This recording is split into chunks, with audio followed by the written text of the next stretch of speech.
anugerah-Mu yang besar kepada kami, sehingga pada pagi ini kami bisa beribadah kepada Tuhan. Dan kiranya Roh Kudus yang terus memberikan kami kekuatan untuk beribadah kepada Tuhan, dan terus mengajar kami. Dan setiap pujian yang kami naikkan untuk memuliakan Tuhan, kiranya Roh Kudus yang terus mendorong kami supaya dengan hati kami, kesungguh hati kita mempermuliakan Tuhan. Pimpinlah kami dalam ibadah pada pagi ini, sertai kami.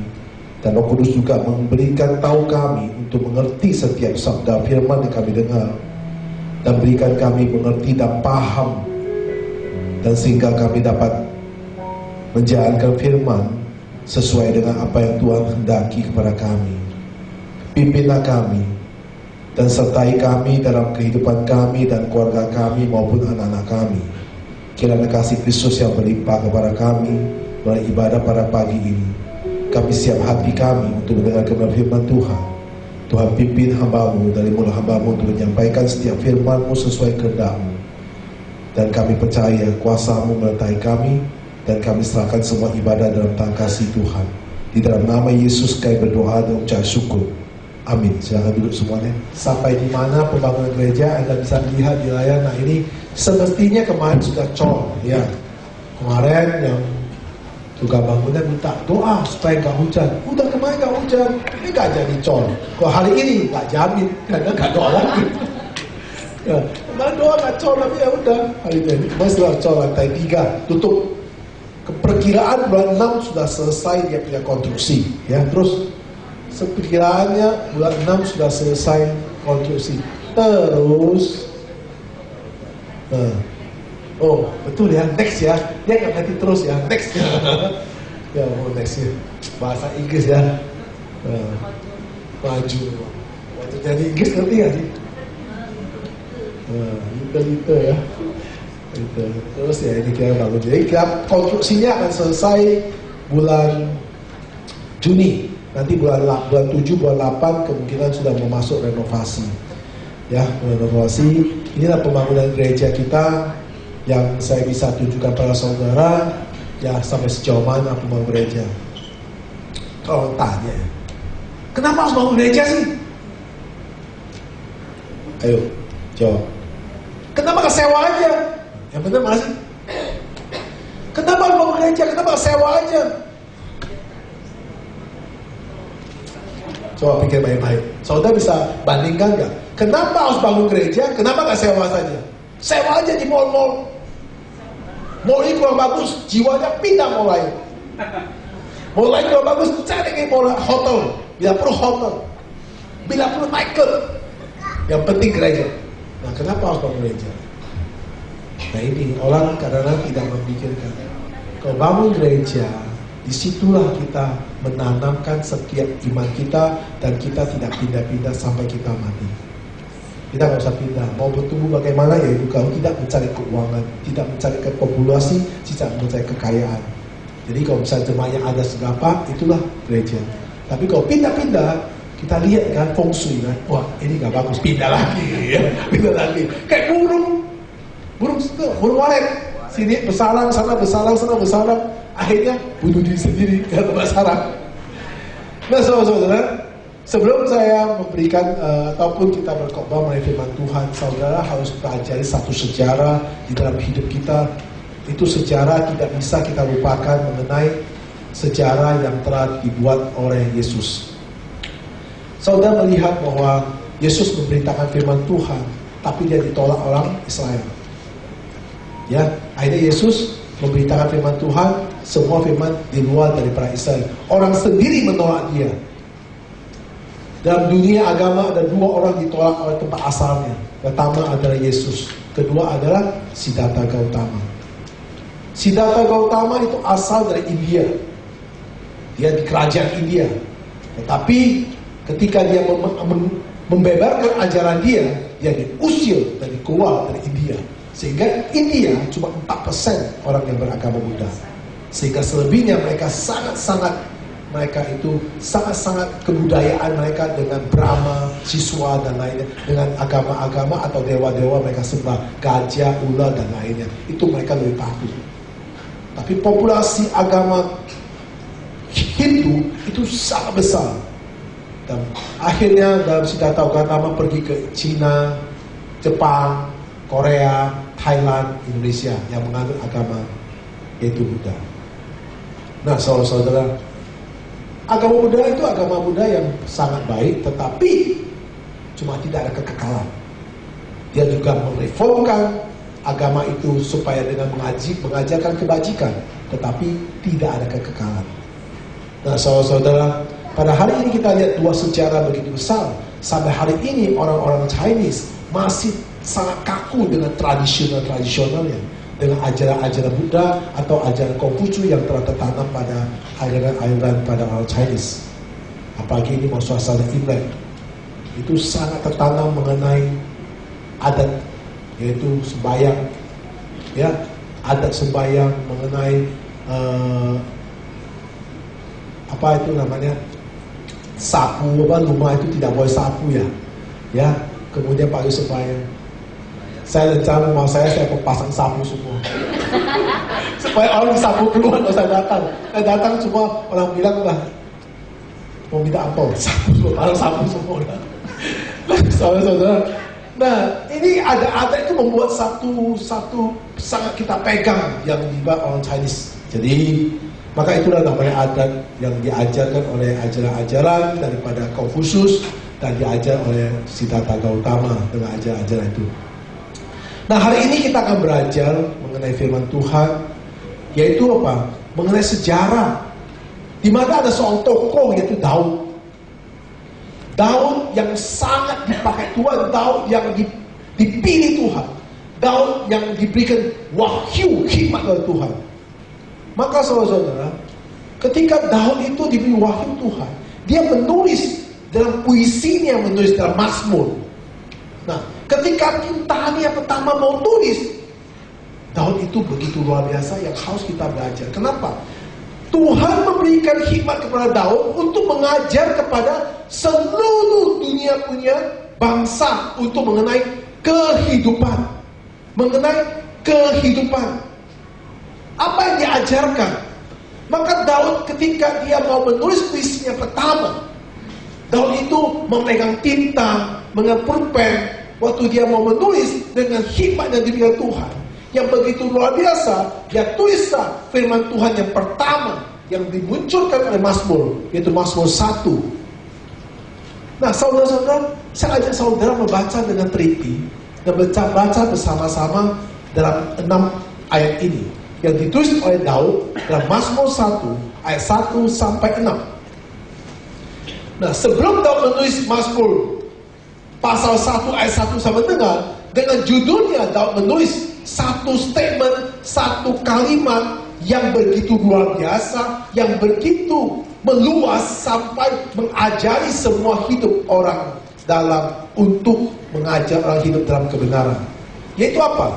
Jalan orang benar dan jalan orang fasik.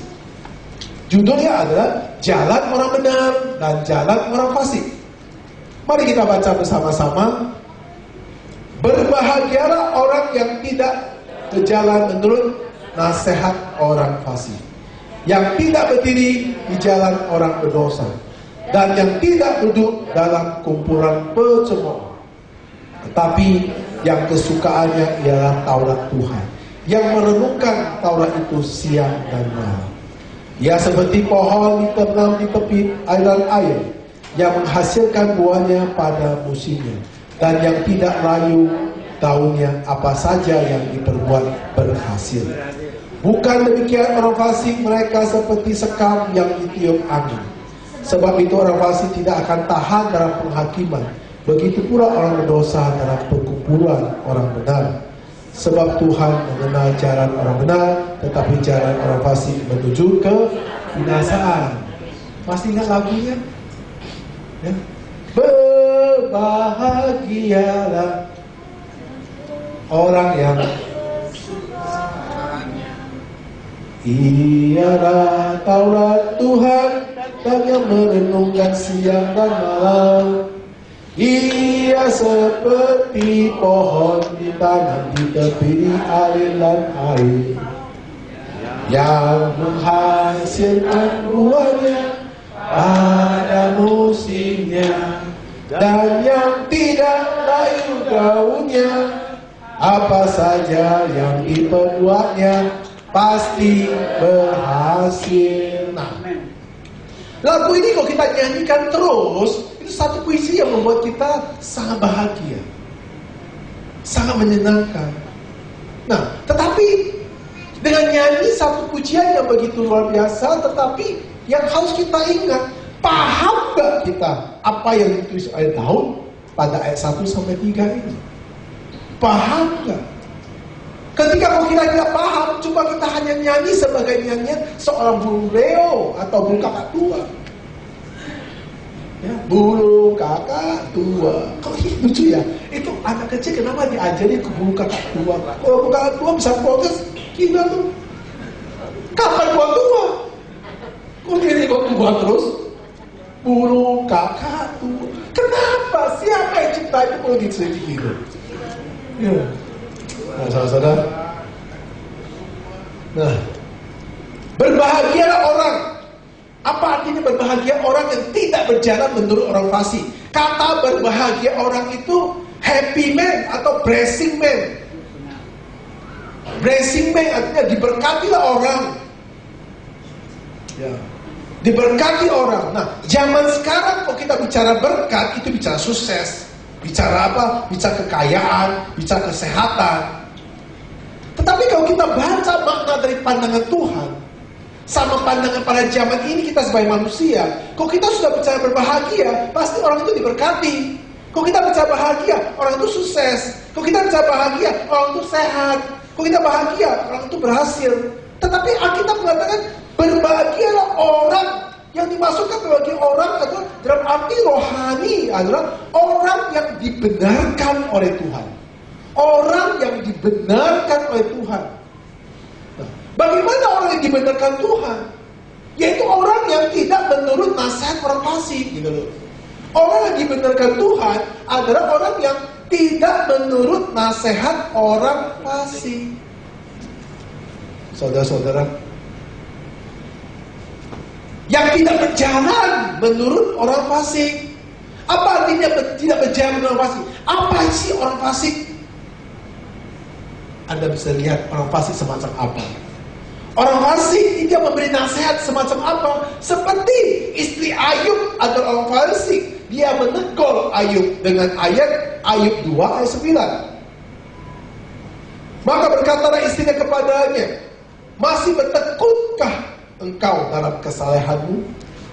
Kutukilah Allahmu dan matilah. Itu orang fasik. Nah, diartikan orang fasik bagaimana orang fasik sebenarnya? Orang fasik itu dia selalu memberikan nasihat kepada kita. Tetapi ujung dari penasehat itu adalah menghancurkan. Orang fasik seperti serigala berbulu domba.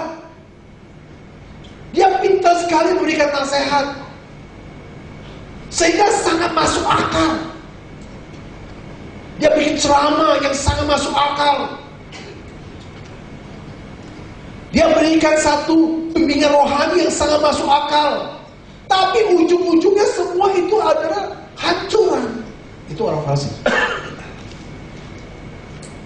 Nah, saudara-saudara, orang fasik itu di mana-mana ada. Maka itu artinya orang benar itu dia tidak menurut atau tidak akan minta saran kepada orang fasik.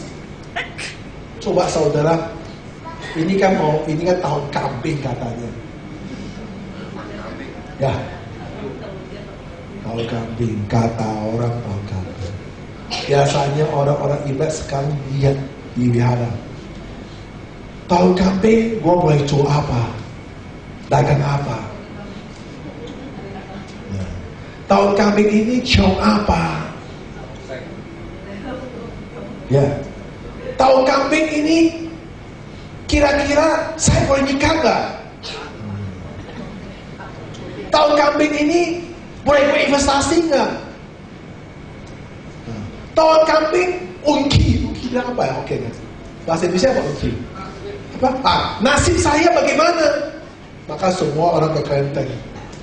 untuk melihat dan melihat. Nah, itu meminta nasihat kasih. Dia kasih kamu satu pengarahan menurut tanggal lahir Anda. Lahir Anda di Januari jam 12. Ya, itu matahari gantung, gak tenggelam, gak naik, maka nasib Anda akan baik. Tapi hati-hati, jangan dekat air, Anda akan binasa. Maka Anda jauhi air semua, aku jauhi. Aku semua jauhi. Anda jadi kena tipes. Kenapa? Karena salah Anda sendiri. Ya, kan kurang air kalau kita jauhi air semua karena gak boleh kena air. Oh, katanya ungkinya, nasinya gak boleh kena kayu. Wah, rumah punya pohon ditebang semua. Ya, kenapa? Karena gak boleh sentuh kayu-kayu itu membuat kita sial. Sama gitu. Nah, itu menurut nasihat-nasihat orang fasik. Nah, bagaimana menurut nasihat fasik lagi? Banyak hal. Seakan-akan membawa kita hidup lebih baik. Seakan membawa kita hidup lebih benar. Tetapi ujungnya hancur. Itu nasihat orang fasik. Maka Amsal 12 ayat 15 mengatakan begini. Jalan orang bodoh lurus dalam anggapannya sendiri. Tetapi siapa yang mendengar nasihat ia menasehat, yang jadi orang seakan-akan mendengarnya benar, tapi ujung-ujungnya hancur. Itu pada anak muda sekarang itu memang begitu. Pada anak muda sekarang saya lihat, dia lebih dengar suara temannya. Dia lebih dengar orang tua temannya daripada orang tuanya. Nah, jemaat juga lebih dengar pendeta lain ngomong daripada gembala Anda, saudara. Itu memang wajar. Contohnya saya telepon anak saya. Telepon saya mau minta beli itu loh. Apa itu catat ya, catat. Saya telepon dia. Gak bisa. Telepon lagi. Gak bisa. Telepon lagi. Nomor gak aktif. Terus saya perhatikan dari ujung. Pada di ujung. Ya, saya pakai telepon lain. Telepon dia. Ya. Hai SMS. Hai say. Kayak acaranya langsung. Langsung dia sibuk. Telepon ada bijak telepon. Halo sayang. Saya ini lagi telepon tadi saya robek ya. Langsung dia bisa jawab. Itu mencari si doang. Orang tua telepon dia. Orang tua telepon dia. Nolakin. Ulang lagi ya. Kenapa telepon kamu bisa telepon? Gak ada pulsa. Coba pacar telepon dia. Pulsa gak ada, pinjam. Itu lebih suka. Nah, ini orang bodoh semua. Nah, orang-orang anak muda sekarang itu ya saya dipengaruhi oleh teman-temannya. Dikatakan apa? Ngapain kamu ikut saya? Jangan dengar ngomong orang tua kamu. Orang tua kamu itu jadul-jadul semua. Tahu jadul? Apa itu? Jangan dulu semua. Jadul-jadul semua. Jangan ikut orang tua. Ikut kita. Kita ini lagi potret. Tahun berapa? Abad berapa? Waktu zaman dulu papamu masih ketik ya 11 jari. Zaman sekarang masih ketik. Pakai apa? Kan masih ketik. Ada masih ketik lagi? Nggak ada. Ada bagi jadul loh. Ini dah elektronik. Nah saudara, dianggap benar semua temannya. Ikut saya bergaul. Nanti kamu lihat. Ya, nah di gereja juga sama. Banyak orang yang bergaul pada orang fasik. Bergaul begini. Contoh, ya, berteman, biasa ke gereja sama-sama, terus kenal baik, ya, dagang apa, Pak? Ya, saya dagang handphone. Kamu dagang apa? Dagang baju. Oh, ya, baik, terus bergaul. Dia lihat, oh, kita makan sama-sama, pulang gereja, ya. Dia ajak, mau lebih besar usahanya, jual banyak. Apa caranya? Ya jujur aja, dia ngomong jujur aja. Tapi ini antara kita aja, asal lu mau. Apa? Ada uang palsu. Saya lihat itu 2 truk. Jangan nanti masuk penjara. Jangan nanti masuk penjara. Mantap. Jangan, itu kita nggak boleh gitu. Nanti anak saya makan apa, istri saya makan apa. Kan antara dua kita nggak ada yang tahu. Lu sama saya. Yang tahu aja. Mau ikut nggak? Oh nggak mau. Aduh, kamu tuh kapan bisa maju? Kapan lagi punya kesempatan seperti ini? Kapan lagi? Lu gak apa-apain kok, ikut aja kok. Nah, gak apa-apa ikut aja kok. Nah, jangan. Gak mau ya sudah. 2 truk ini fotonya. Di media saja. 2 truk. Kita pelan-pelan ambil. Sekumpul aja ambil, sekumpul aja. Lu pelan-pelannya belajar bak di sini. Dia nggak tahu dia padahal nggak ada pak, nggak ada ultraviolet di sini. Dia jual bakmi, jual ikan, jual apa begini. Ya benar juga, pas susah-susah gitu. Ikutlah, ikut kamu. Terus gua nggak bisa, gua tahu nggak bisa apa-apa. Cuma temenin saya aja, temenin aja. Pokoknya temenin sampai sana, kamu dapat 1 peti. Temen aja, nggak apa-apain, nggak usah apa-apain. Anda bilang, oke lah, temen aja. Sampai teman-teman sana. Begitu Anda belum masuk, polisi sudah tarik kumisnya.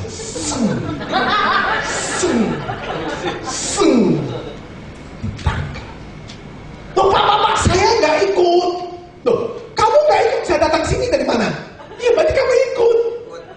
Waduh, kamu cakai saya. Lu bilang nggak apa-apain. Nah, lu bikin nggak apa-apain, kenapa saya masuk jalan? Nah, dia bilang, ya betul.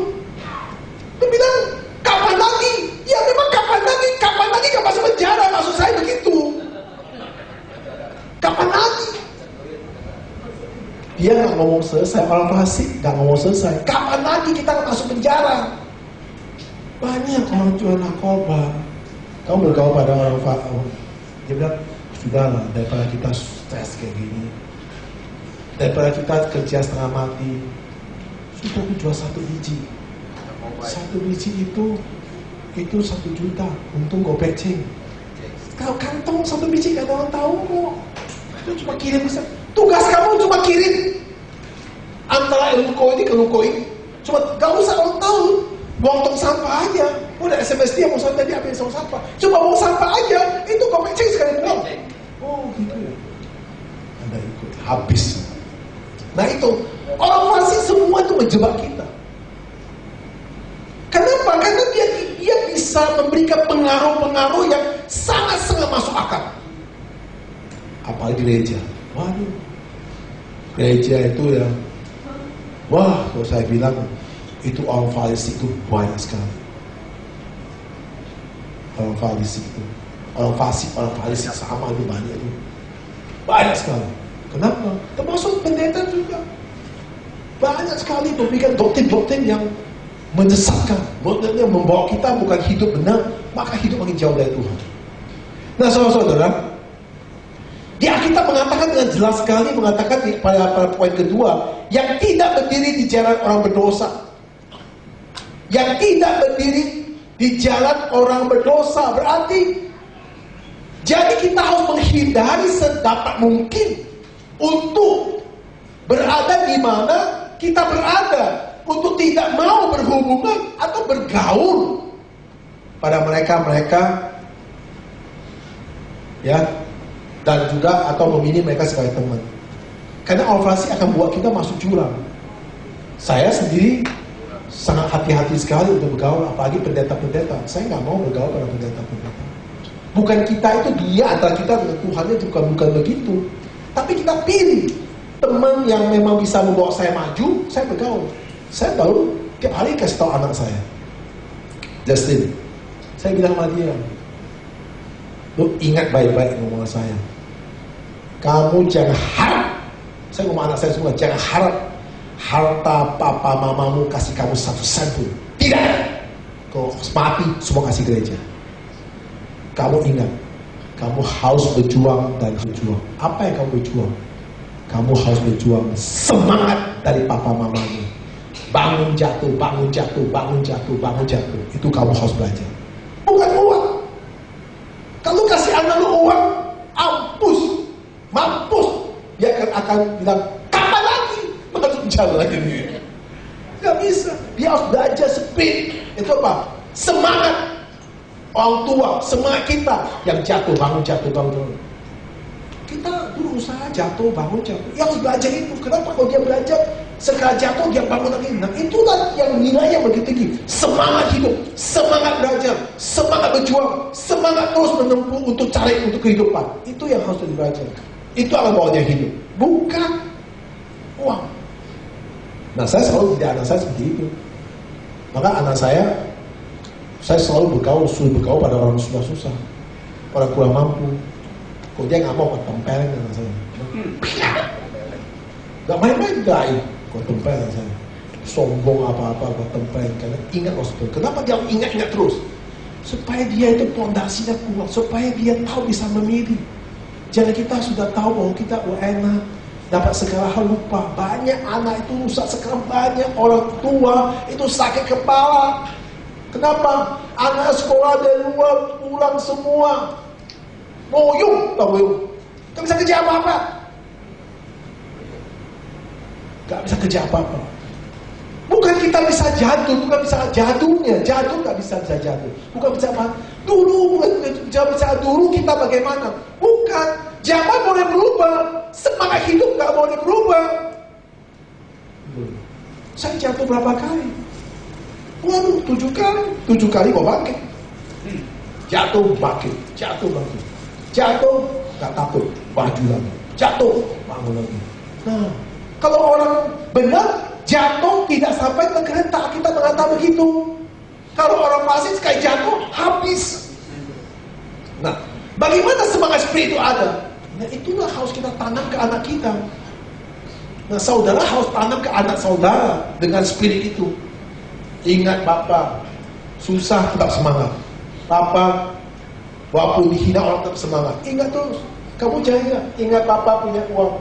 Tanpa Bapak kasih dia uang, gak bisa hidup. Anak bilang, oh iya Pak, oh iya Pak. Akhirnya dia cara pikir bagaimana ambil uang kamu.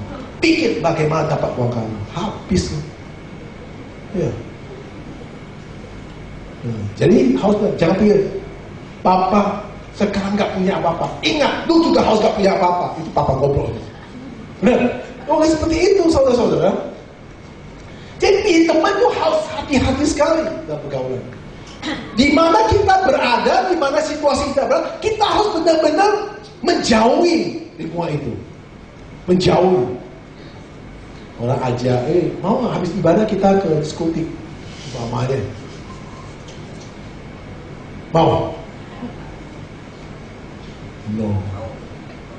Mau diskotik? Boleh. Ayo kita nyanyi. Puji Tuhan, haleluya. Puji Tuhan. Kalau bisa nyanyi puji Tuhan, haleluya 20 kali, baru kita ke diskotik. Baca firman Tuhan, nyanyi pujian Tuhan.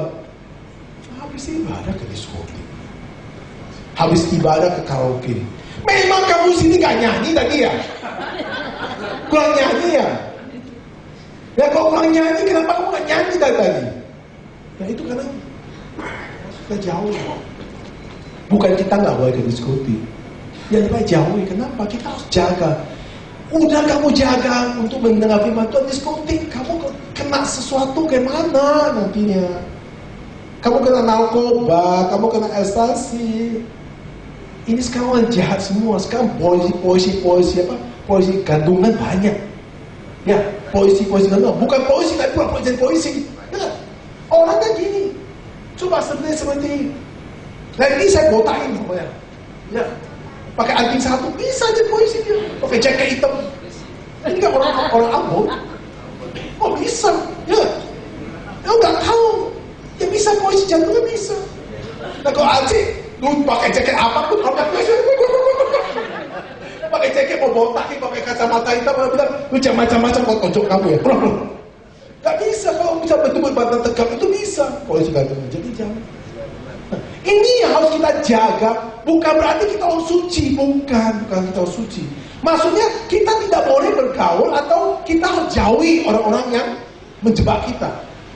Gara-gara kamu pergi sekali, semua hidup kamu menyesal. Sengsara semua hidup kamu. Kamu tahu nggak orang fasik mau celakain kamu, orang mau jebak kamu? Saya bawa dari TV, polisi-polisi kandungan itu, ya, dia masuk ke diskotik, ya, dekat-dekat anak-anak ABG yang baru pulang dari sekolah. Dia ngomong gini, saya periksa tas kamu, saya curiga tas kamu. Jadi orang juga bilang, periksa aja. Dia bilang, nah ini apa? Padahal tangan polisi itu udah taruh obat. Ini apa? Bukan aja di situ. Sekarang orang naik motor saya dengar dari si pendeta Heno, ya SMS saya. Orang naik motor dicegah, stop, polisi loh, stop, coba ke pojok. Nah, pojok, dia mau periksa badan kamu. Tangannya sudah pegang, dia periksa tangan kamu. Nah ini apa? Waduh, bisa kamu dipres habis-habisan. Kalau kamu nggak mau selesai, ya udah, gua lapor masuk penjara kamu. Kasih nggak motor, kasih apa, kamu kasih, tapi dibebaskan. Itu kenapa dijebak? Nah, orang fasik itu pintar. Maka kita bukan tidak boleh bergaul, boleh, tapi pilih. Gak boleh sembarangan bergaul. Nah di gereja juga gitu. Orang pendeta fasik banyak. Oh, ini gereja. Udahlah, gak usah bapak, gak usah apa-apa, gak usah khotbah, gak usah belajar, sembarang khotbah juga mereka duduk. Nah itu orang fasik. Ya. Jangan bikin KKR. Untuk apa habis-habis duit? Itu orang fasik. Nah, pekerja juga saya hati-hati. Saya sudah ini orang-orang fasik atau orang-orang yang benar-benar mau belajar bertobat. Berkumpul di rumah saya, ngomong, saya dengar ngomong, wah ini fasik. Jadi saya nggak mau ngomong, saya cuma ngomong istri saya, tuh hati-hati sama orang ini orang fasik. Orang banyak ngomong, percuma. Kalau gereja mau meeting, gereja teman saya tiap minggu meeting. Saya sini nggak pernah mau meeting, karena gue takut meeting. Karena saya, gereja orang meeting itu maju loh. Kalau gereja kita meeting ya, itu seperti bosen. Meeting. Bagaimana perkembangan gereja? Saya ngomong, akhirnya malah saya, kamu itu ngomong aja tiap hari. Ya, saya bilang saya ngomong sama siapa? Sama orang itu supaya mereka sadar. Saya bilang, mereka sudah zombie. Mereka sudah mati. Frozen. Kok bisa frozen? Ya saya pikir benar juga. Saya ngomong soal apa gratis, mereka semangat. Begini Pak, saya kasih usul. Begini Pak, begini. Begitu saya bilang, kalau kita bagaimana janji iman, let you go. Udah frozen. Kok bicara uang suka diem, gak suara loh. Kok bicara bagaimana kita pergi ke Yunani kali ini, semua gratis. Wah, Bapak harus susun begini, harus begini, cakep banyak, harus begini. Saya mau pergi Yunani nanti bulan 7 kalau nggak sempat. Saya sempat, saya mau bikin tol satu orang $5,000.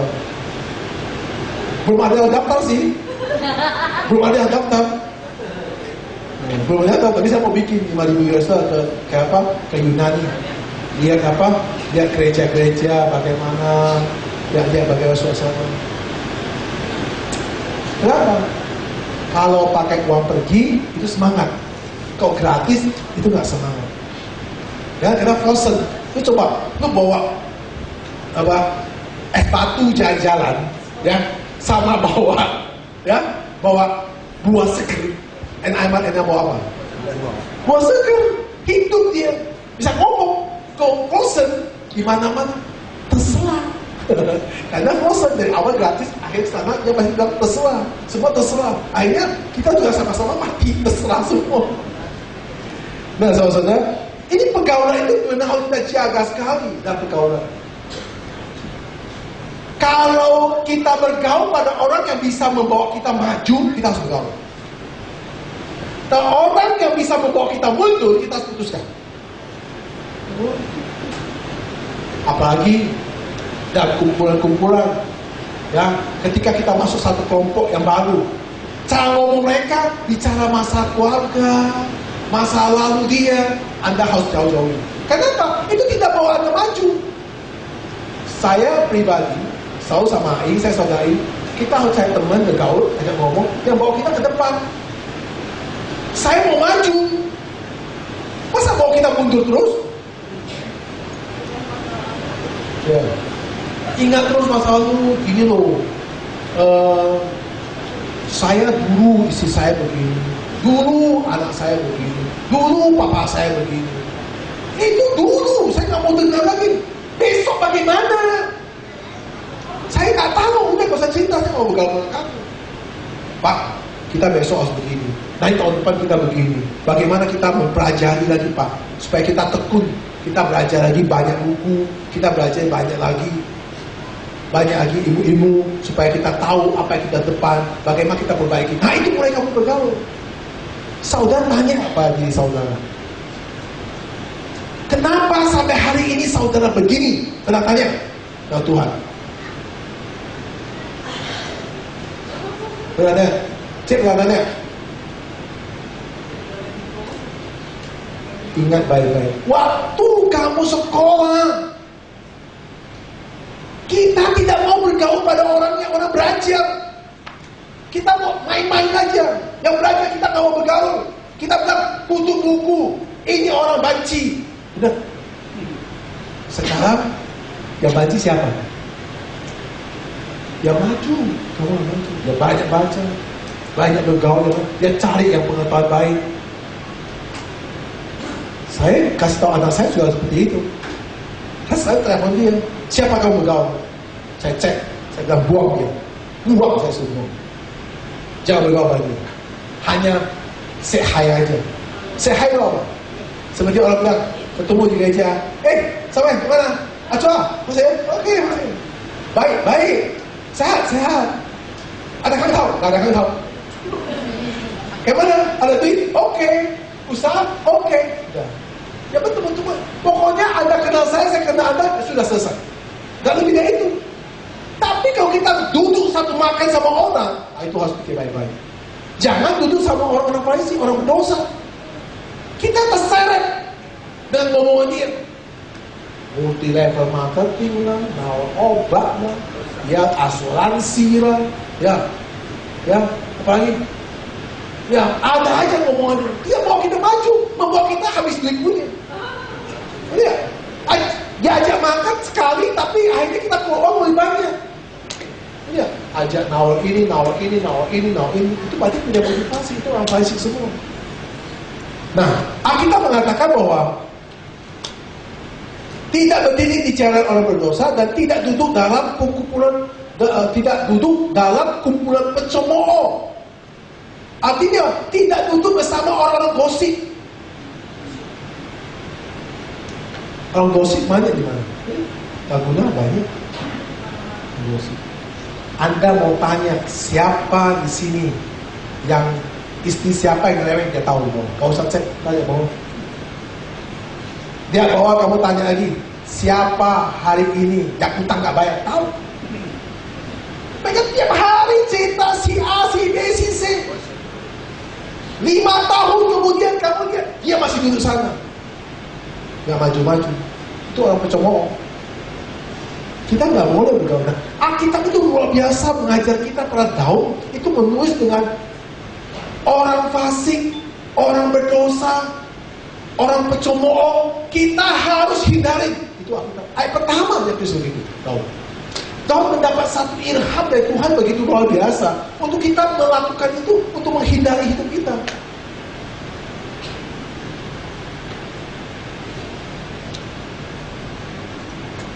Pergaulan akan membuat kamu sukses, pergaulan akan membuat kamu jatuh. Itu pergaulan. Saya mengambil keputusan sama istri saya, selalu kita pilih bergaul. Kita nggak mau bergaul. Bukan kita nggak mau bergaul, kita cuma berdua aja. Tidak. Kita pilih. Ini orang boleh bergaul, kita ajak dia makan. Ini orang nggak boleh bergaul. Cuma hanya say hi. Ini harus pintar kamu dalam hidup kamu. Kalau saudara tidak pintar dalam memilih hidup ini, saudara terjebak terus. Anda bisa susah, bukan Anda buat, tetapi Anda disusahkan oleh teman. Anda pikir Anda baik, Anda juga pikir dia baik. Alkitab berkali-kali mengatakan tidak ada manusia baik. Alkitab mengatakan berkali-kali tidak ada manusia benar. Kenapa Anda baik? Kenapa dia baik? Karena ada saling memanfaat. Maka Alkitab mengatakan di ayat pertama, berjalan, berdiri, duduk. Ada 3 kejahatan. Orang fasik, orang berdosa, pencomooh. Itu bicara apa? Bicara tingkah laku manusia itu. Tingkah laku yang dibuat oleh manusia itu. Sehingga, kalau tingkah laku itu sehingga kita mendapat nasihat orang fasik. Orang fasik menasihat kita, sehingga kita mendengar orang nasihat orang fasik. Bergaul dengan orang fasik, jahat atau tidak? Cek, bergaul pada orang fasik, jahat atau tidak? Bergaul pada orang fasik, jahat atau tidak? Kurang bagus. Orang fasik seperti virus, tergantung antibody kita. Kalau semua orang batuk, kita kena batuk. Kamu sudah tahu dia sakit, batuk, kamu satu kamar sama dia, itu namanya cuma isi. Nah, kita harus suka kan, dia batuk, pilek, gak apa-apa lah. Pikir kamu Superman. Dia bilang, maaf ya, kamu batuk, pilek, kamu kamar sana. Nah, benar itu, memang benar, baik itu, bukan menghina dia. Karena kita gak mau. Gak apa-apa lah, dia batuk, pilek, yaukin, dia tidur. Besok ada acur, ada kena, ada besok sakit. Tapi kalau dia sakit, dia orang kaya, dia bisa pergi obat kampanye. Kalau kamu kekurangan uang, kalau kamu itu miskin, kamu sakit, mati kamu. Kita nggak bisa, itu harus hati. Saya lihat orang ini, wah gak benar, biar dia turun dulu. Harus kita pilih. Bukan berarti kita sombong, tidak. Tetapi kita nggak kuat sama virus. Kuat nggak sama virus? Nggak. Harus terang-terang ngomong, kamu sakit, kamu harus begini. Nah, kita suka, kita orang Indonesia ini suka apa? Hauisme. Ya, yaukin lah, jangan hina orang lah.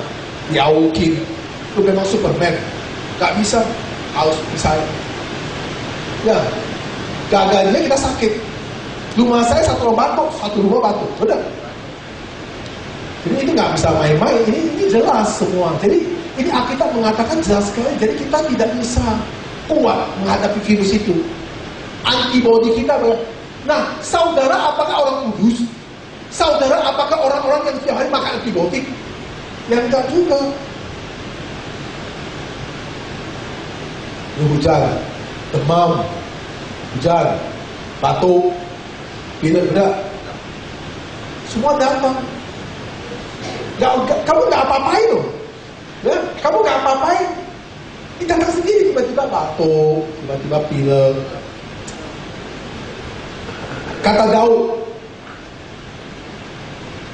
Daud begini, kalau kita tidak mematikan duniawi kita, ya pasti kita menurun. Kalau kita tidak mematikan duniawi kita, pasti kita. Kalau kita bergaul pada orang fasik, pasti kita hancur. Ngapain gereja ini? Ayo gereja sana, lihat suasananya, hidup, sini mati. Sana kita bergaul. Kenapa? Karena yang kita inginkan adalah bahwa sesuatu yang kita tidak kuat, kita tarik. Kita makin masuk, makin jauh.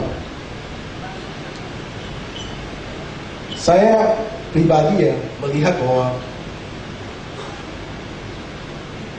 satu pelayanan itu sangat pentingnya adalah menjaga pergaulan. Satu pelayanan sangat menjaga ya keseharian.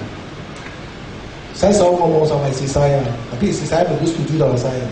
Saya bilang orang yang tidak sepaham dengan apa yang kita mau cari Tuhan, orang yang tidak sepaham dengan apa yang kita mau jalankan, lebih baik kita anggap dia teman-teman biasa aja, jangan terlalu dekat dengan dia. Saya ngomong sama istri saya begitu teman. Saya bilang jangan bergaul pada orang itu bukan teman kita, dia akan seret kita. Kita mau maju, dia tarik kita mundur. Kita mau maju, dia tarik kita mundur. Kita mau maju, kita mau baca benar, dia tarik kita mundur. Mau maju, dia tarik kita mundur. Itu Farisi. Mari kita buka firman Tuhan, Mazmur 119, 115.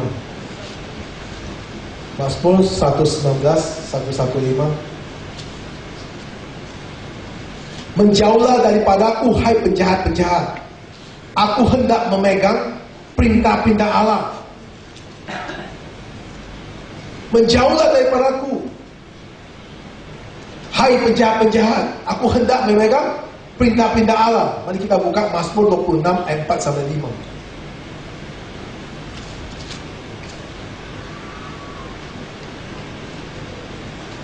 Mazmur 26 ayat 4 sampai 5. Orang Mazmur 26 ayat 4 sampai 5. Mazmur 26 ayat 4 sampai 5. Aku tidak duduk dengan penipu, dan dengan orang munafik aku tidak bergaul.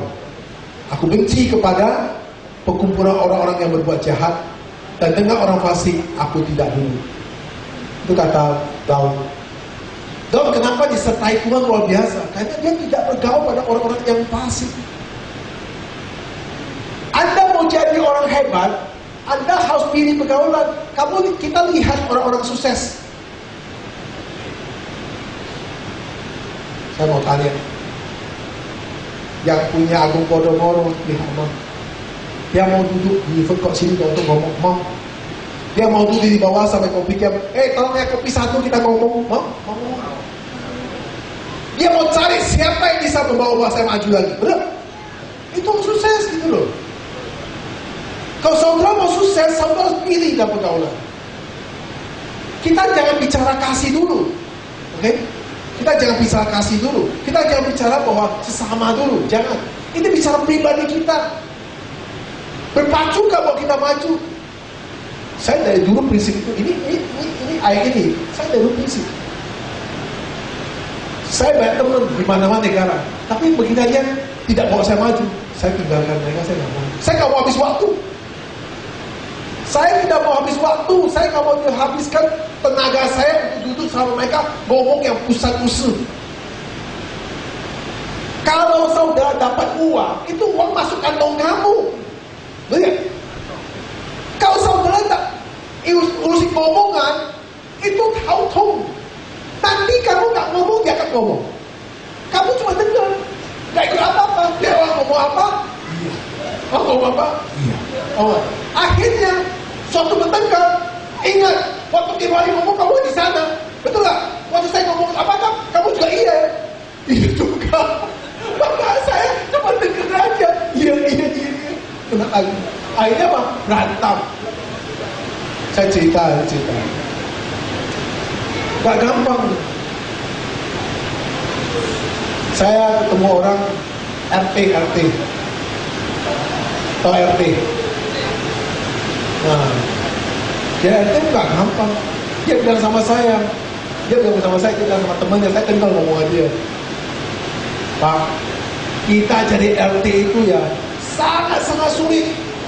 Uang dikumpul satu rumah demi satu rumah. Semua komplain kalau naik harga. Uang keamanan dari saus timun naik 120.000 aja. Itu orang marah-marah semua. Padahal uang dikumpul itu gak cukup. Orang marah. Bagaimana gak cukup? Ini rumah kan banyak. Dia tahu rumah banyak, tapi banyak rumah kosong. Apartemen banyak betul. Tapi diketok-ketok gak ada orang pun. Ngerti gak?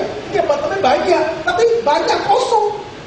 Ya, kosong gak bisa bayar. Akhirnya kalau gak cukup, mereka pakai sewajarnya. Nah, sehingga untuk menjaga keamanan, maka disemprotlah DVD. Semprot DVD. Nah, semprot DVD yang semprot, warga komplain. Apa RT? Lempar itu apa? Tomat busuk. RT bilang, kenapa lempar busuk? Kalau kamu tiap hari semprot DVD di rumah saya lagi, anjing saya mati, wah tangkap kamu. Dia kaget. RT kaget. Akhirnya apa? Nanti dia bilang, kalau gitu kurangin semprot. Kurangin semprot. Anak kita DVD, langsung ART-nya dituntut di kolam merah. ART-nya duduk di polisi 24 jam. Salah lagi. Waduh, menderita. Dia cerita dia punya apa? Kesusahan. Nah, terus dia bilang sama saya lagi, Pak, di sana katanya ada maling. Maka kita jaga keamanan. Setiap orang mau masuk Pendeta Kapok itu ada 2 satpam, harus KTP atau kasih kartu. Yang punya yang warga tukar kartu supaya jaga, bisa tahu berapa banyak orang masuk. Ya betul. Nah, ini lagi ibu-ibu yang 56 tahun setiap masuk dia tidak mau ambil kartu, dia tabrak semua itu satpam dulu. Akhirnya RT itu ke rumah dia tanya, kenapa ibu gitu? Dia bilang, saya sudah lama mau marah kamu. Loh, marah apa? Kamu tahu nggak? Satpam kamu itu semua gak benar, tahu nggak? Kok bisa? Karena setiap hari mau ambil kartu, saya buka kaca, dia ngintip saya punya celana. Masa kayak gitu, Bu? Dalam hati adanya bilang, kamu 56 tahun. Kalau memang kamu tidak mau ngintip, pakai rok panjang dong, bener? Kenapa kau sengaja pakai rok pendek? Apakah satpam sengaja begini? Dia ngomong sama saya gitu. Makan hati lagi. Saya diam. Dia cerita kesusahan jadi RT. Saya juga diam. Jadi pendeta juga susah. Saya bilang, jemaat banyak, tobat. Gak bertobat. Kasih persembahan juga banyak gak kasih. Jual lewat masjid. Sama, saya bilang. Ya, dikasih tahu benar diprotes. Saya bilang sama. Waduh, saya bayangkan ini RT pendeta. Bagaimana kalau si Kumindu ya? Waduh, bisa gila. Saya pikir, jangan cari RT, jangan cari pendeta kalau bukan panggilan. Nah, saudara-saudara, memisahkan diri dari orang fasik atau memisahkan dari orang jahat, ini tidak boleh dilakukan samudra. Anda tidak punya teman lagi nanti. Kalau Anda semua tidak mau, Anda tidak punya teman. Maka Alkitab mengatakan di Matius 10 ayat 16, hal cerdik seperti urang, tulus seperti merpati. Matius 10 ayat 16, lihat aku memutuskan kamu seperti domba di tengah-tengah serigala. Sebab itu hendaklah kamu cerdik seperti ular, tulus seperti merpati. Jadi kita nggak bisa langsung tarik diri, langsung tidak bergaul pada mereka. Harus juga bergaul, tapi harus jaga. Kalau diajak pergi, bilang sorry ya, nggak bisa pergi ya. Aku ada urusan. Benar-benar nggak bisa pergi. Ayo ke diskotik, saya nggak bisa pergi, gue nggak bisa. Saya benar-benar ada urusan. Ayo kita kasino, nggak bisa, saya nggak bisa pergi. Harus bertolak terus.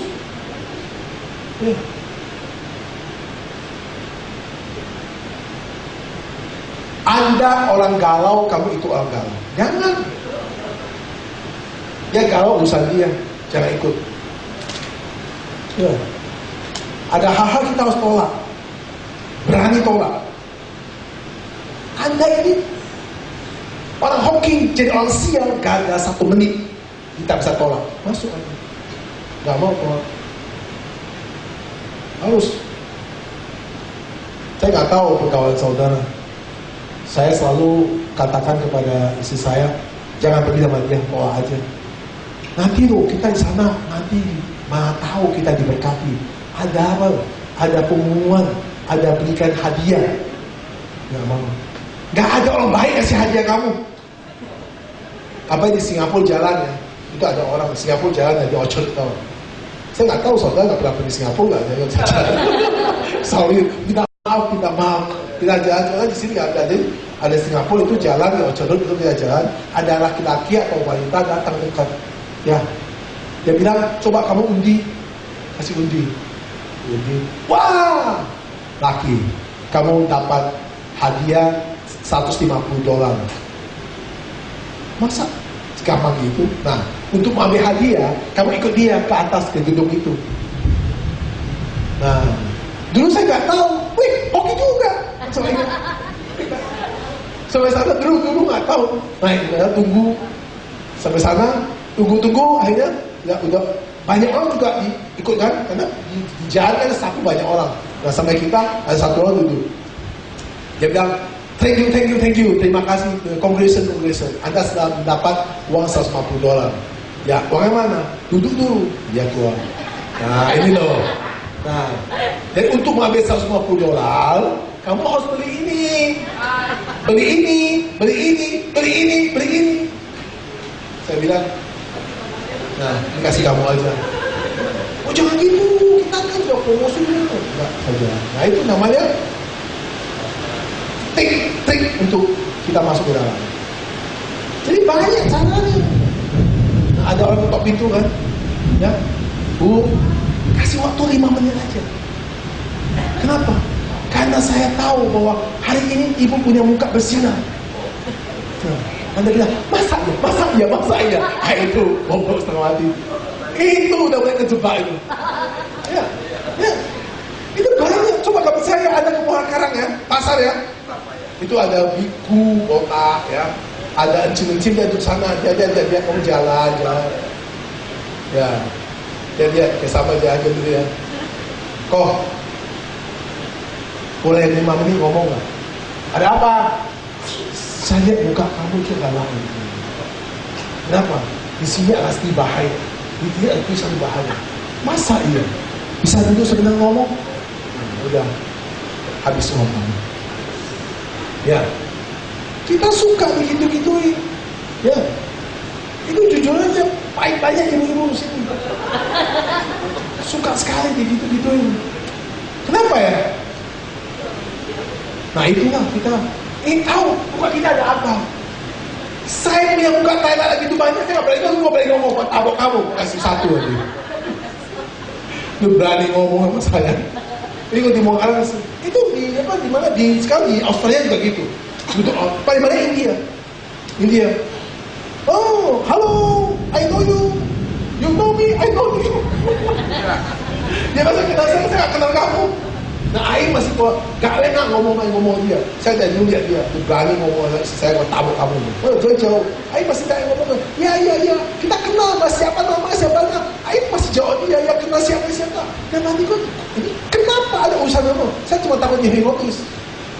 Nah, saudara-saudara, nah inilah dikatakan oleh kita harus benar-benar berkeputusan untuk menghindari orang-orang fasik. Nah, ayat kedua mengatakan, tetapi yang kesukaan ialah Taurat Tuhan, yang merenungkan Taurat itu siang dan malam. Nah, kalau Anda lihat Alkitab Anda, di sini ada spasi. Lihat Alkitab Anda ayat 1 dan kedua. Apa hubungannya ayat 1 ke 2? Setelah itu Daud spasi. Ketika Daud menulis ayat kedua, dia berhenti. Dia mengatakan spasi ini dalam ayat ini ada spasi. Spasi ini dia merenungkan bahwa ayat pertama dan kedua itu ada hubungan mengenai kehidupan. Ayat pertama dan kedua ada hubungan mengenai kehidupan, yaitu melarang orang bergaul pada orang fasik. Dan orang itu kalau mau dilarang bergaul pada orang fasik, keharusan orang itu untuk merenungkan firman Tuhan. Jadi harus merenungkan firman Tuhan. Di ayat 1 kedua ada hubungan merenungkan firman Tuhan.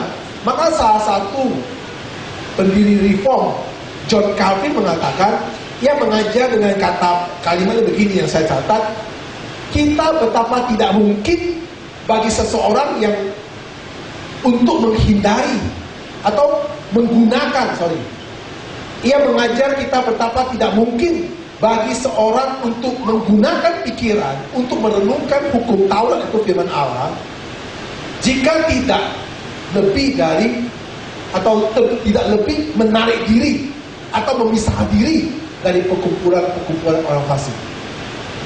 Bagaimana kita bisa merenungkan firman Tuhan? Bagaimana kita bisa belajar firman Tuhan kalau kita tidak menarik diri kita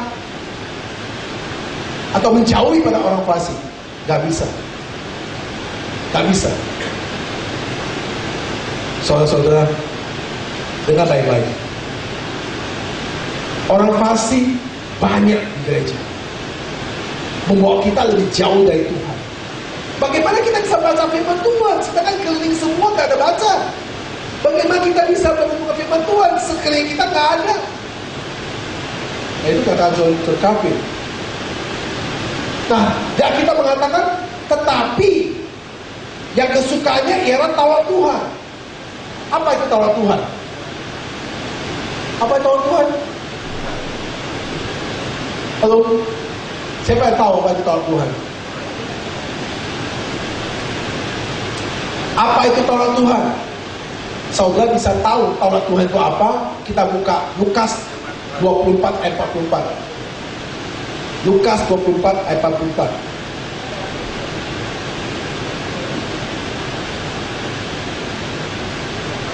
Baru saya ngomong hujannya, ya. Kemarin kan doa supaya nggak hujan, sudah nggak hujan dia ngacor, salah sendiri. Hari hujan nggak bisa cor lagi. Nah, ini ia berkata kepada mereka, inilah perkataanku yang telah kukatakan kepadamu ketika aku masih bersama-sama dengan kamu, yakni bahwa harus digenapi semua yang ada tertulis tentang aku dalam kitab Taurat, Musa, dan kitab nabi-nabi dan kitab Mazmur. Nah, itulah Taurat.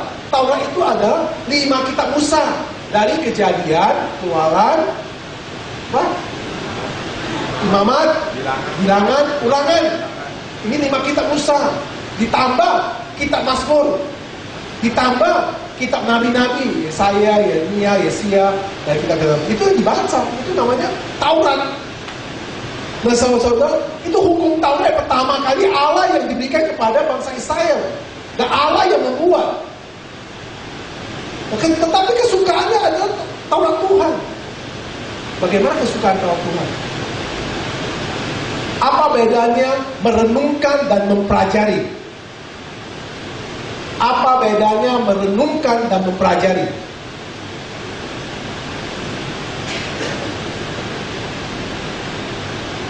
Merenungkan dengan hati kita merenungkan. Mempelajari harus pakai otak. Ya, mempelajari harus pakai dengan baik-baik. Gereja Reform sama gereja Karismatik berbeda di sini. Gereja Reform hampir jemaahnya 80% laki-laki, 20% wanita. Reform. Saya kuliah dan saya ibadah di Reform, semua jemaahnya laki-laki. Wanita jarang sekali. Karismatik hampir 80% wanita, laki-laki 20%. Kenapa? Karena Reform selalu mengajar kita pakai otak. Karismatik semua pakai perasaan. Maka kita Reform karismatik harus ada 2, otak sama hati. Itu ada 2 nama, Reform karismatik. Maka harus ada otak dan perasaan. Nah, gini loh. Maka kita isinya campur, separuh laki-laki, separuh wanita. Kalau saya ibadah di Reform semua laki-laki. Karena laki-laki semua pakai otak. Coba contohnya otak ini. Pakai otak semua. Nah, saya ibadah, saya gak pernah lihat laki-laki angkat tangan nangis, itu jarang sekali, kecuali memang dia susah. Melihat? Atau patah hati. Laki-laki jarang nangis. Wanita, kalau ibadah 10, 5, kalau dia 9 nangis, dia juga ikut nangis.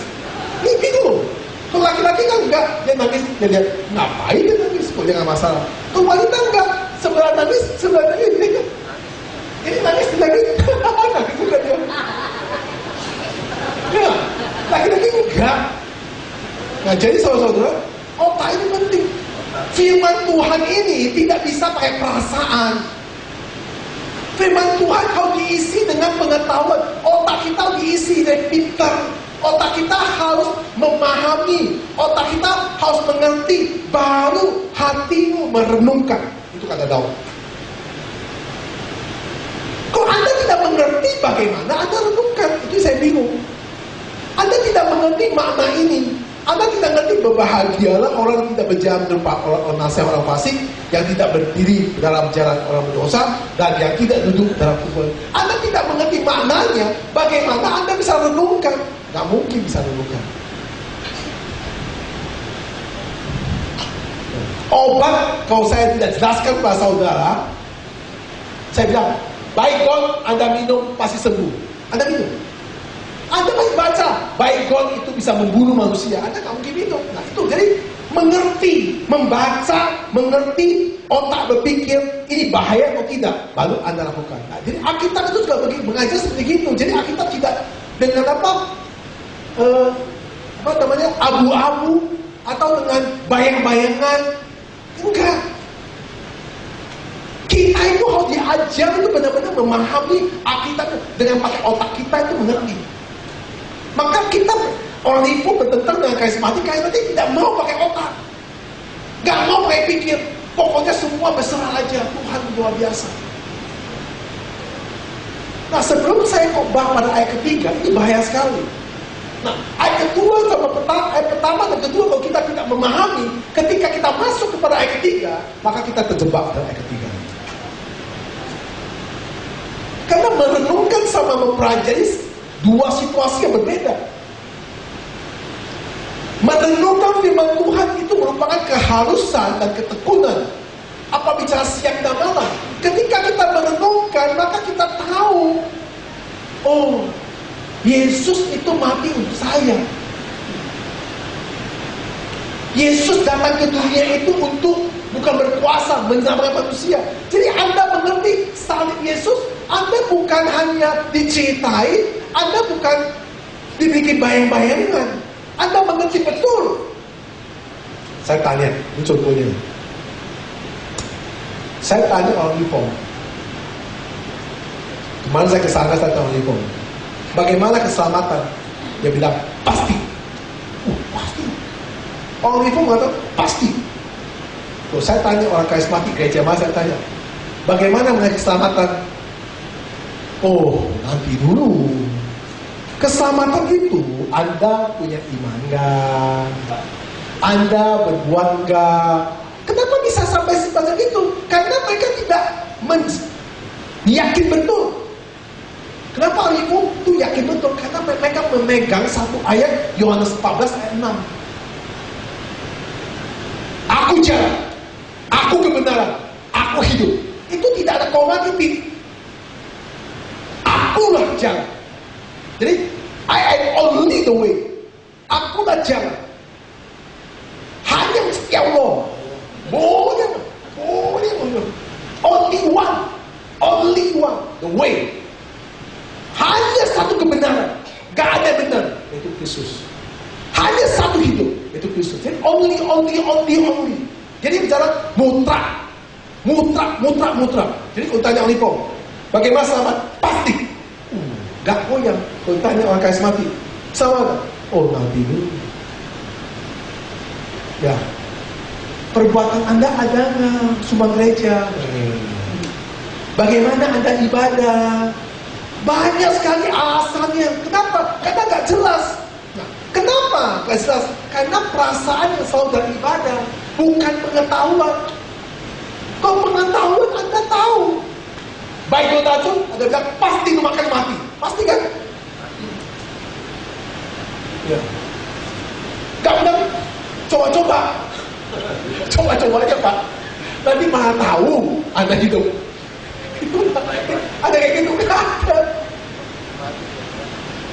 Jadi itu kepastian. Nah ini yang harus kita mengerti. Jadi firman Tuhan itu harus pakai otak. Saya nggak setuju dengan pendeta yang mengatakan bahwa terserah Roh Kudus yang berkarya. Saya nggak setuju. Saya nggak setuju dengan cara itu. Saya pribadi nggak setuju. Saya setuju itu kita manusia, orang bilang unal, ada otak, ada hati. Jadi itu nyambung. Otak itu kalau paham, kita yakin. Benar? Kalau saya jelaskan kepada saudara, ya, sesuatu makanan, Anda makan, Anda lihat, itu gizinya begini. Kalau Anda makan ginseng, nanti begini, gizinya ketiga ini tubuh kita begini. Anda jelasin semua, Anda yakin makan. Benar? Usah Anda makan ini, Anda nanti gini, Anda pikir. Nah, kalau Alkitab gak jelasin dengan jelas, akhirnya kita bingung. Anda selamat gak? Selamat gak ya? Tergantung. Saya masih berdosa. Tadi Pagi jemaat tanya saya, Pak, bagaimana menurut Bapak? Saya berdosa gak ketika orang tua saya mati, saya ikut pegang itu apa? Sembayangan. Terus kemudian ada koin itu Pak, koin Saikong ya dia bilang. Saikong kasih saya koin, itu Saikong bilang kasih saya itu apa, koin saya pegang. Saya dosa nggak? Saya sepanjang malam nggak bisa tidur. Suami saya marah-marah saya, apa saya dosa nggak? Nah sama kain merah saya bawa pulang. Terus saya tanya, kamu tahu nggak itu berdosa? Tahu, tapi saya nggak bisa tolak. Nah itu, saya bilang Rasul Paulus ngomong, saya kasih ayat. Rasul Paulus mengatakan banyak hal yang dia tidak mau lakukan, tapi dia lakukan. Dan ini bukan salah kamu, itu dosa dari diri kamu. Makanya untuk itu nggak usah pikirkan. Yang penting kamu sudah berbuat, kamu minta ampun sama Tuhan, dan selesai. Saya bilang kayak gitu. Oh gitu Pak. Nah, kadang-kadang kita itu tidak memahami, sehingga kita memukul diri kita, sungguh hidup kita sebagai orang bersalah. Sungguh hidup kita selalu berdosa, karena kita nggak memahami. Kenapa? Dikasih bayangan-bayangan, dikasih hipnotis firman Allah. Kalau 5 tanya, semua 5 saya tanya, Pak, bagaimana keselamatan? Pasti. Pasti. Kenapa hanya pasti? Karena Allah kita, Yesus itu mutlak. Apa cerita ini bohong? Di dalam dunia ini siapa yang berani ngomong kata itu kalau bukan Allah? Siapa yang berani ngomong saya satu-satunya jalan, saya satu-satunya kebenaran, saya satu-satunya hidup?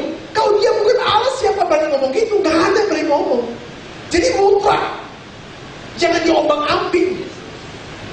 Wah, kamu kayaknya begini. Jadi kita kayaknya ngomong manusia, orang Farisi gak bertanggung jawab. Pendeta-pendeta dikasih bayang-bayang, akhirnya kita bimbang. Kita jangan bergaul.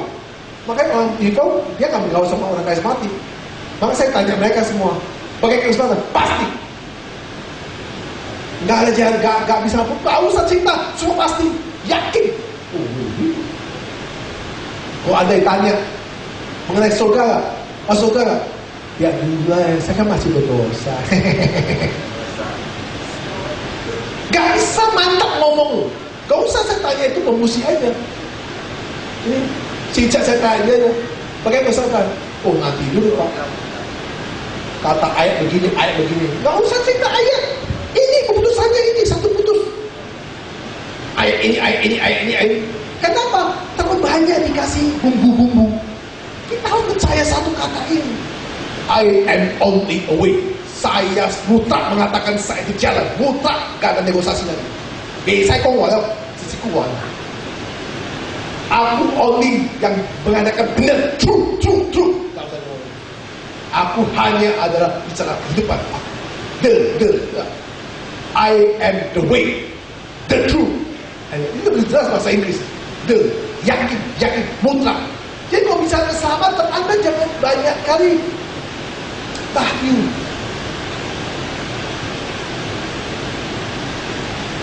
Anda terlalu banyak bergaul pada orang-orang duniawi, bergaul pada orang-orang yang tidak bertanggung jawab. Anda sama saya hari ini percaya Anda dan saya sudah pasti selamat. Udah pasti, jangan dengar orang ngomong apa lagi. Kalau Anda sungguh-sungguh ibadah, dia bertobat, ya nggak? Ya bertobat, gitu. Orang benar, kata kita orang benar ya, bukan orang fasik. Nah, kita harus tanya. Kalau saya tanya diri saya, Pak, Kaisar masuk surga? Pasti. Gitu. Saya tanya orang karismatik semua, gak ada yang saya jawab saya masuk surga. Gak ada yang saya jawab saya. Saya bilang apa? Iman tanpa perbuatan sia-sia. Ya. Hakikat mati. Kemudian, mana perbuatanmu? Kerjakanlah kerja yang baik, berilah kepada gereja, berbuat baik. Banyak. Jadi apa bedanya pengajaran yang diajarkan Alkitab sama pengajaran yang diajarkan oleh Siddhartha Gautama? Ada kamu pengajaran Siddhartha Gautama juga reform. Anda harus tahu pengajaran Siddhartha Gautama, pengajaran suci, pengajaran reform itu dia melakukan segala sesuatu yang mengupgrade dirinya, mereformasikan daripada segala ajaran dia. Itu juga reform, cuma saya tidak kekekalan. Tidak kekekalan. Nah, dalam Kristus itu kekekalan, bicara pasti. Nah, jadi saudara-saudara, Bagaimana saudara bisa yakin saudara masuk surga? Bagaimana saudara yakin saudara hidup kekal? Nah, itulah yang dikatakan ayat itu. Merenungkan firman itu siang dan malam. Jadi bukan merenung aja, memahami, mengerti firman itu siang dan malam. Itu harus mengerti betul. Banyak di sini dia mengerti. Jadi kita ingat, kita bukan bergereja, bertuhan yang dengan perasaan. Bukan kita gak punya perasaan, punya, tapi gak bisa. Ini yang diisi. Saya dari dulu gak pernah mau bergaul pada orang yang hanya ngomong tapi gak masuk akal. Bahkan masuk akal pun, wah, saya harus sedikit dulu. Mengerti gak saya ngomongan dia? Gitu loh. Ini paham. Nah, kalau kita paham, saya katakan bahwa di dalam hati kita ada Yesus. Bagaimana hati kamu ada Yesus? Bagaimana hati kamu ada Yesus? Kalau tidak kamu pahami, Yesus itu mati untuk saudara. Kalau saudara tidak pahami, salib itu untuk saudara. Saudara tidak pahami, kelahiran Yesus dalam dunia itu membawa saudara untuk hidup kekal. Bagaimana Anda bisa? Nggak bisa. Nggak ada Yesus dalam hatimu. Anda cuma hanya memakai istilah. Yesus hanya sebagai dompreng untuk saudara. Kasihan nanti. Nah, ini ayat ketiga, baca baik-baik. Ia seperti pohon. Yang nyanyi. Ia seperti pohon yang ditanam di tepi aliran air, yang menghasilkan buahnya pada musimnya, dan yang tidak layu daunnya. Apa saja yang diperbuatnya berhasil. Kita nggak tahu pasti, itu kan akalan manusia.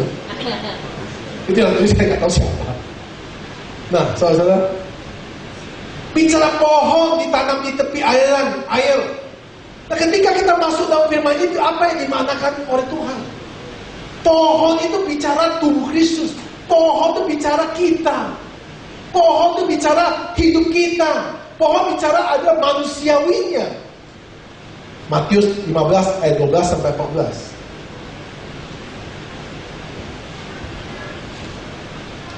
Maka datanglah murid-muridnya dan bertanya kepadanya, engkau tahu bahwa perkataanmu itu telah menjadikan batu sandungan bagi orang-orang fasik, Farisi. Ayat ke-13. Jawab Yesus, setiap tanaman yang tidak ditanam oleh Bapakku yang di surga akan dicabut dengan akal-akalnya. Ayat ke-14. Biarlah mereka orang buta yang menuntut orang buta. Jika orang buta menuntut orang buta, pasti keduanya jatuh ke dalam. Jadi setiap pohon yang tidak ditanam oleh Bapa yang di surga akan dicabut. Bayangkan, coba bayangkan. Jadi pohon itu tidak ada firman Tuhan. Kehidupan manusia tidak ada Kristus, itu dicabut, dibuang. Kehidupan kita dalam hati kita tidak ada Kristus, tidak mengerti makna salib, dibuang. Jadi akal fondasi kita itu sangat penting. Akal bicara apa? Akal dari dasar kita, akal dari kehidupan kita, akal dari sari-sari kita harus dari firman. Akal dari kita harus mengerti dan mengerti dan mengerti dan mengerti tentang firman. Efesus 3 ayat 17. Sehingga oleh imanmu Kristus diam di dalam hatimu, dan kamu berakal serta berdasarkan dalam kasih. Jadi akal itu ada dan tubuhmu penuh dengan Kristus. Kalau tubuhmu gak ada Kristus apa? Nah, sekarang ini, bagaimana kita bisa mendapat buah? Buah di sini di ayat ini tidak bicarakan uang, tidak bicara kesuksesan, tidak bicarakan berkat. Itu kan manusia-manusianya. Kemarin saya diskusi sama orang Reform. Saya bilang, apa bedanya karismatik dengan Reform? Beda cuma satu. Karismatik selalu bicara antara manusia dengan manusianya. Jadi apa yang keinginan manusia dengan keinginan manusia sama. Dia selalu bicarakan manusia pada kehidupan. Sedangkan Reform bicara mengenai apa? Apa yang Tuhan mau? Itu beda cuma satu. Jadi gak ketemu. Nah itu gak ketemu sana itu jadi masalah. Jadi saudara-saudara, maka kita di sini ada dua-duanya. Ya, ada Reform, ada karismatik. Maka saudara, di dalam akal saudara harus ada Kristus. Jadi akal hidup saudara, life saudara harus ada Kristus. Sehingga Anda bisa berbuah. Apa yang dalam buah yang Anda miliki? Yaitu buah-buah kasih, buah-buah kesabaran. Yang ditulis oleh Rasul Paulus di Galatia 5 ayat 22 sampai 23. Nah, kasih, sukacita, damai sejahtera, kesabaran, kemurahan, kebaikan, kesetiaan.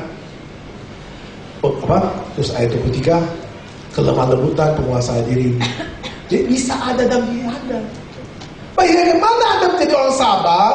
Bagaimana Anda bisa menguasai diri?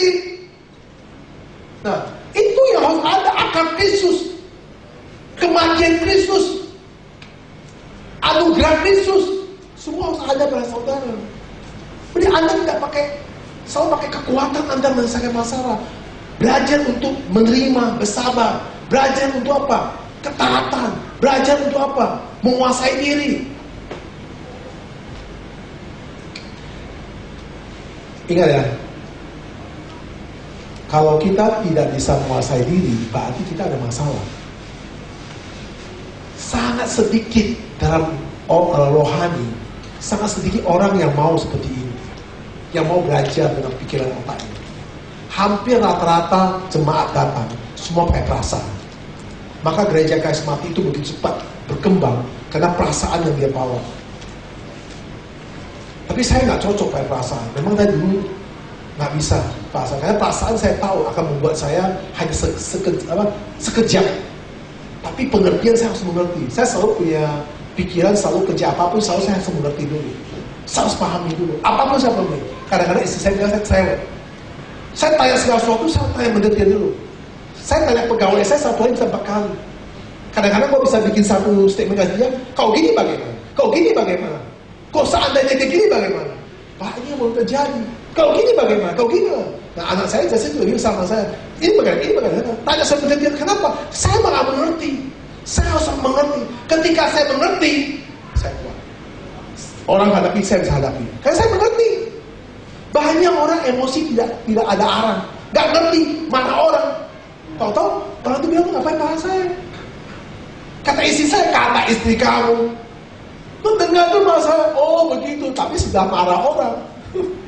Saya kejadian, udah istri ngomongin, itu tukang buah kurang ajar. Masa tadi jalan begini, aku tersenggol pantat saya. Kurang ajar, mana orangnya? Istrinya belum mau selesai, dia langsung maki-maki. Tadi begini, dengar dulu, om. Siapa yang mau senggol dia? Tadi istri kamu tidak sengaja waktu jalan. Karena tiba-tiba waktu jalan kita ambil barang. Waktu saya ambil barang itu jatuh. Jadi waktu saya jongkok, pantat gua kesenggol dia. Oh gitu. Anda bukan pakai mata, tapi kata saya ke bawah. Oh begitu. Tapi kan udah marah-marah duluan. Itu. Nggak jelas. Dengar dulu, pelajari dulu. Sehingga istrinya ngomong, oke, lu bilang dia senggol pantat kamu dari mana? Begini, tadi dia jatuh barang, terus orang itu jongkok, pantat tersenggol dia. Ah itu kan bukan salah dia. Nah, akhirnya kamu emosi kan? Belum dengan selesai langsung ke sana mau tonjok orang. Itu namanya itu orang. Ini bukia itu. Ini nggak jalan. Itu jadi semua itu harus jelas. Alkitab juga ajar kita jelas. Nggak ada yang jelas punya. Maka saya nggak bisa. Saya udah bilang sama Ayu berkali-kali. Saya nggak tahu, nggak cocok. Kadang-kadang ada ibadah-ibadah nggak cocok sama saya. Kenapa? Karena nggak jelas semua. Saya semua jelas punya. Saya belajar semua jelas. Alkitab saya juga belajar jelas. Saya khotbah saya juga mau jelas. Saya nggak mau saya sendiri nggak ngerti saya khotbah. Wah saya nggak mau. Saya jelas tuh mengerti nggak? Paham nggak? Paham. Oh, saya khotbah itu harus paham. Jadi supaya saudara saya jelasin juga bisa paham. Kalau sampai saudara nggak paham, berarti salah saya. Kalau saudara nggak paham itu salah saya. Kalau sampai 3 kali salah saya, lalu saya balik salah saudara, kenapa nggak baik-baik gitu. Nah, saudara, saya mau tanya ini. Anda lebih takut anjing atau lebih takut harimau? Hah? Harimau. Betul. Kenapa takut? Saya sama istri saya pas ingat ke Taman Safari. Sebelum masuk itu ada anjing government itu, ya. Saya lewat, anjing itu stop di jalan. Saya kesel, bener, anjing kabur, gak mau kabur, ngomong, tak kaki tendang dia, bener, turun mau tendang dia, tendang nggak? Tendang.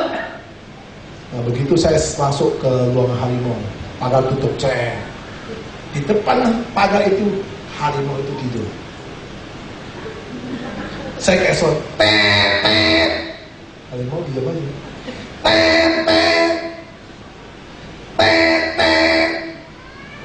Harimau cuma gini.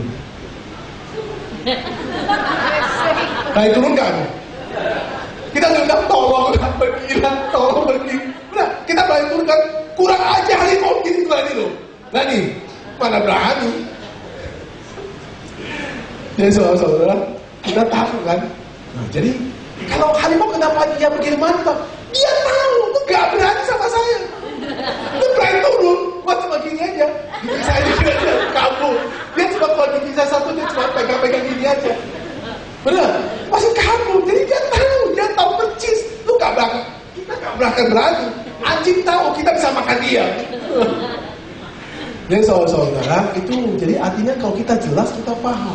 Nah, maka ayat 4 dan 5 kita baca. Bukan demikian orang fasik. Mereka seperti sekam yang ditiup angin. Sebab itu orang fasik tidak akan tahan dalam penghakiman. Begitu pula orang berdosa dalam perkumpulan yang orang benar. Orang fasik seperti sekam. Sekam itu tahu nggak? Itu beras minyak kulit. Ya, itu namanya apa? Saya nggak tahu bahasa Indonesia apa namanya. Sekam itu gabah. Gabah itu kalau udah kupas, gabah itu kalau terlepas daripada berasnya, maka gabah itu kalau kena angin dia hilang semua. Jadi orang fasik itu tidak punya kekuatan. Orang fasik itu biasanya berani nurut, tapi gak berani lakukan. Ngomong berani, bertengkar teriak-teriak, tapi soal lakukan gak berani. Itu orang fasik. Kenapa? Karena dia gak kuat.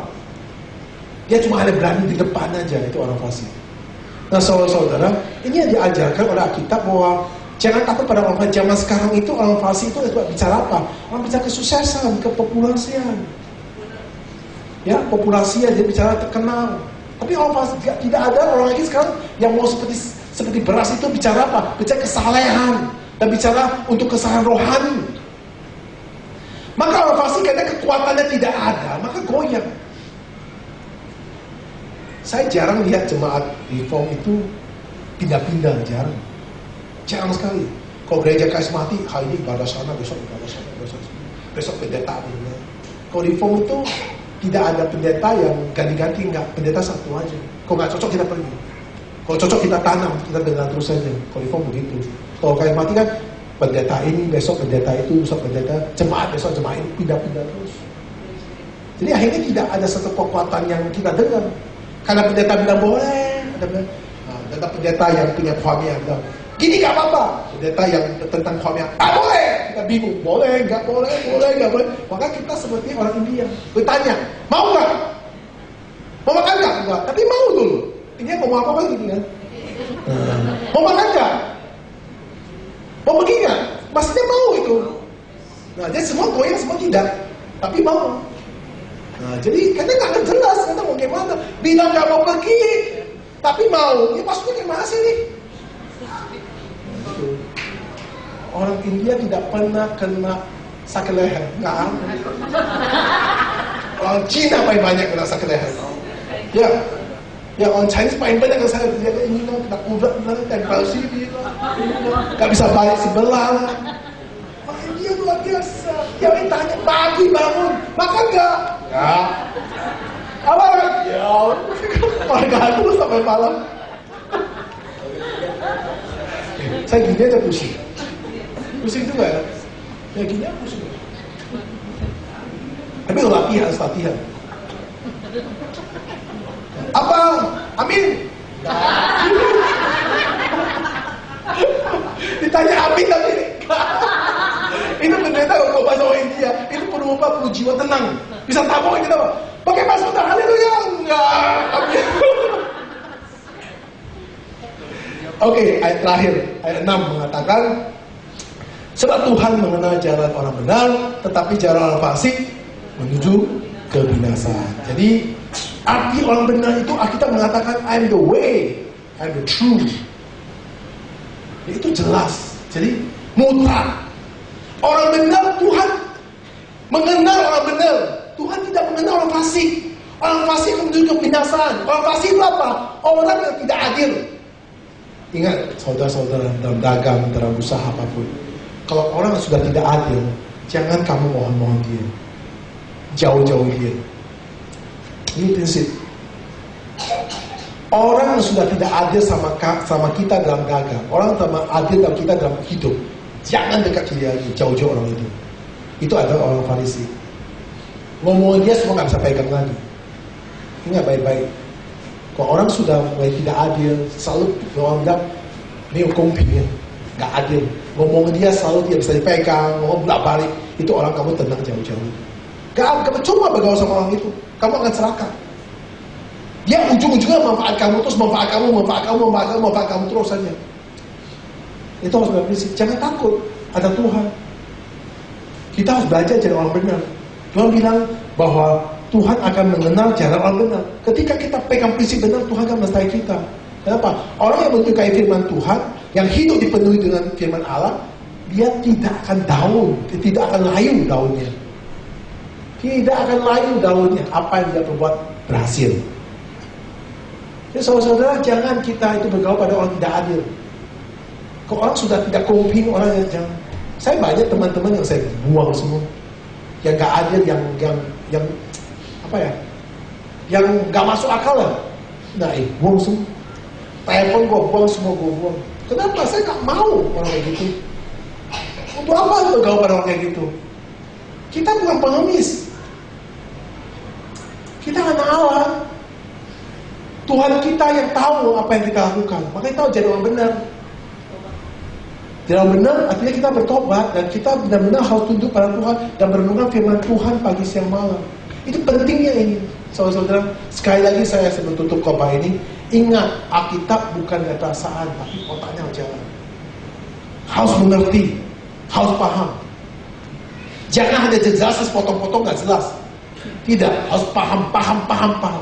Ketika saudara paham, saudara yakin terus. Dan saya percaya jemaat sini semua paham, dan jemaat sini semua pasti masuk surga. Benar? Saudara yakin masuk surga? Nah, itu betul. Ya, jangan bilang ya sikon lagi. Sikon apa? Gak ada sikon. Pasti di surga Tuhan tunggu kita. Ya, Tuhan tunggu saudara. Belum saya tadi. Nah, jadi saya percaya Tuhan selalu menyambut orang-orang yang benar dalam hidupnya. Amin. Tuhan Yesus berkati. Kami mengucap syukur atas kasih Tuhan kepada kami, mengajar kami untuk menjadi jalan kepada orang yang benar dan jauhilah orang fasik. Tuhan pimpin kami, sertai kami semua, untuk kami diberi kekuatan melalui Roh Kudus-Mu yang selalu beri kekuatan pada kami, kemampuan kami untuk menghindari orang-orang yang tidak adil, orang-orang yang mempunyai pencemooh, gosip dan lainnya. Dan Tuhan beri kekuatan kami untuk memutusi hubungan itu, sehingga Tuhan terus memimpin kami dalam jalan hidup kami sebagai orang yang benar, orang yang mau bertobat di hadapan Tuhan. Dan ajar kami bukan untuk perasaan kami untuk mengerti firman Tuhan, tetapi pengetahuan daripada pikiran kami diisi dengan pengetahuan firman Tuhan yang jelas, sehingga kami dapat merenungkan firman itu dengan siang dan malam. Pimpinan dalam hidup kami, sehingga dalam perbuatan kami selalu kita buat kita berhasil dalam hidup kami, karena kita selalu mentaati firman Tuhan dan merenungkan firman Tuhan, dan menjaga hidup kita, menjaga lingkungan hidup kita dengan tidak bergaul pada orang-orang Farisi. Tuhan pimpin dalam kehidupan kita, supaya firman Tuhan yang kami dengar pada hari ini, supaya kami dapat jalankan. Tuhan beri kekuatan kepada umat-Mu, dan berkatilah umat-Mu semuanya. Dalam nama Yesus kami berdoa, amin. Silakan saudara bangkit berdiri.